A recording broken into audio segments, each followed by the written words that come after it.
Episode 2: What actually happens when you swipe a credit card?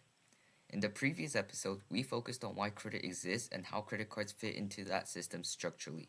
In this episode, we moved from theory to mechanics. The goal is to understand what actually happens step by step when a credit card is used.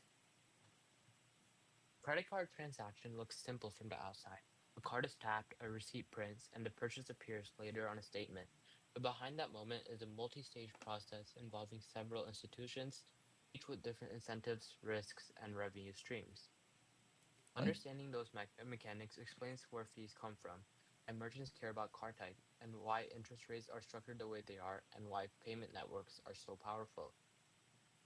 we'll start with the basic actors. There are five main parties involved in a standard credit card transaction. First is the cardholder, the consumer making the purchase. Second is the merchant, the business accepting the card.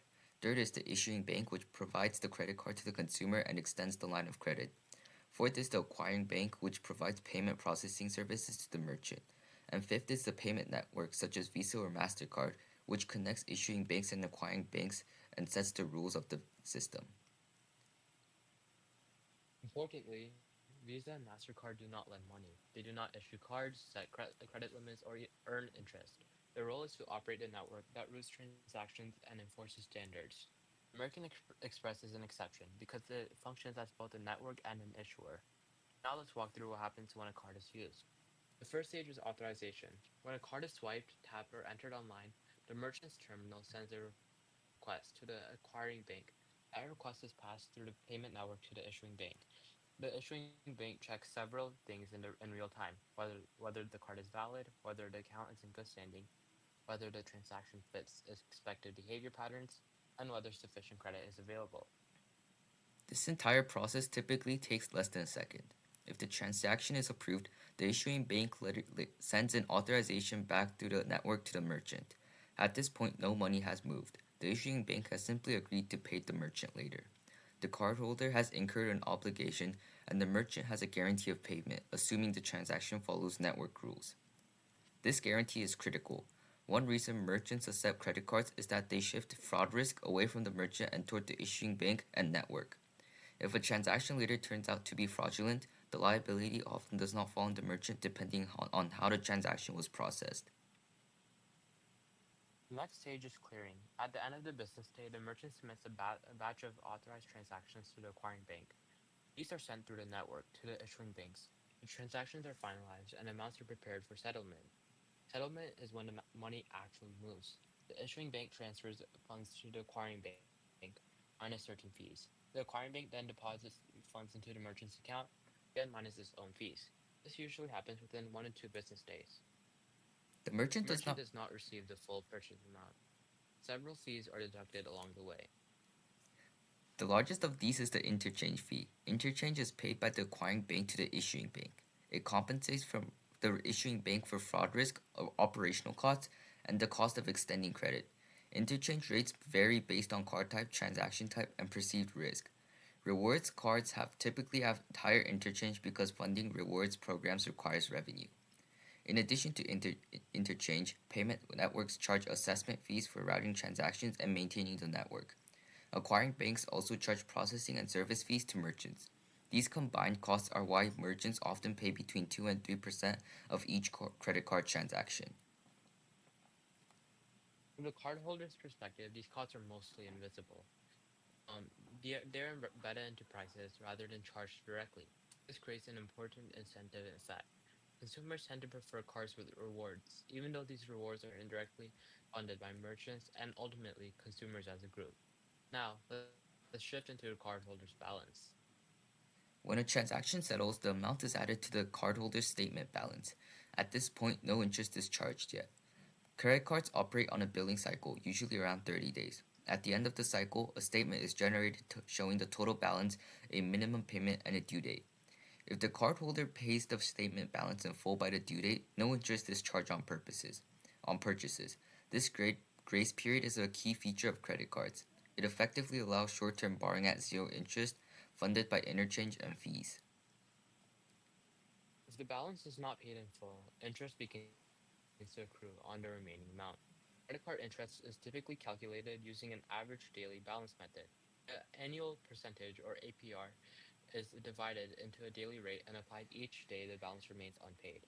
This is where compounding matters because interest accrues daily, carrying a balance for long periods, significantly increasing total costs, especially at high APRs. Minimum payments play a critical role here. The minimum payment is designed to keep the amount current while maximizing the duration of repayment. Paying only when the minimum reduces short-term pressure but extends interest accumulation over time. This is not accidental. It balances borrower flexibility with lender profitability. It's also important to understand how payments are applied. By regulation in many countries, payments above the minimum are applied to the highest interest balances first. However, if only the minimum is paid, a significant portion may go toward interest rather than principal. Now consider rewards. Rewards programs are not free. Cashback, points, and travel benefits are funded primarily through interchange revenue and indirectly through interest paid by cardholders who carry balances. From a system perspective, users who pay in full and earn rewards are often subsidized by users who carry balances. This does not mean rewards cards are inherently exploitive. It means they are part of a cross-subsidized system. Understanding that structure allows consumers to decide whether they are on the subsidizing side or the subsidized side. Fraud protection is another major component. Issuing banks monitor transactions continuously using machine learning models trained on vast datasets. Suspicious transactions may be declined or flagged for verification. Fraud losses are treated as a cost of doing business and are priced into interchange and interest rates.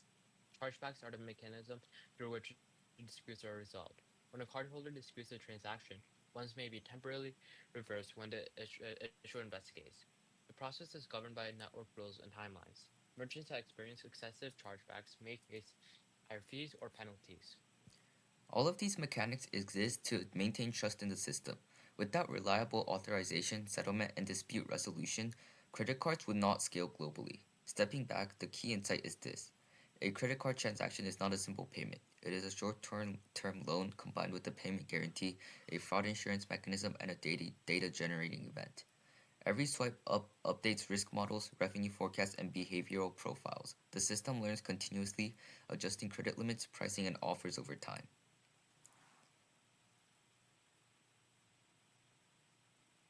Um, Understanding these mechanics explains why fees exist, why rewards are structured the way they are, and why carrying balances is expensive.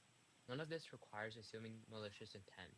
It reflects a system optimized to manage risk, allocate capital, and remain profitable under uncertainty. In the next episode, we'll examine what happens when the system breaks down at the individual level. We'll analyze how debt spirals form and how interest overtakes repayment capacity and why some borrowers become trapped while others use the same tools without long-term harm. This analysis will move from system design to personal outcomes and from mechanics to consequences. Alright, guys, that's the end of our podcast.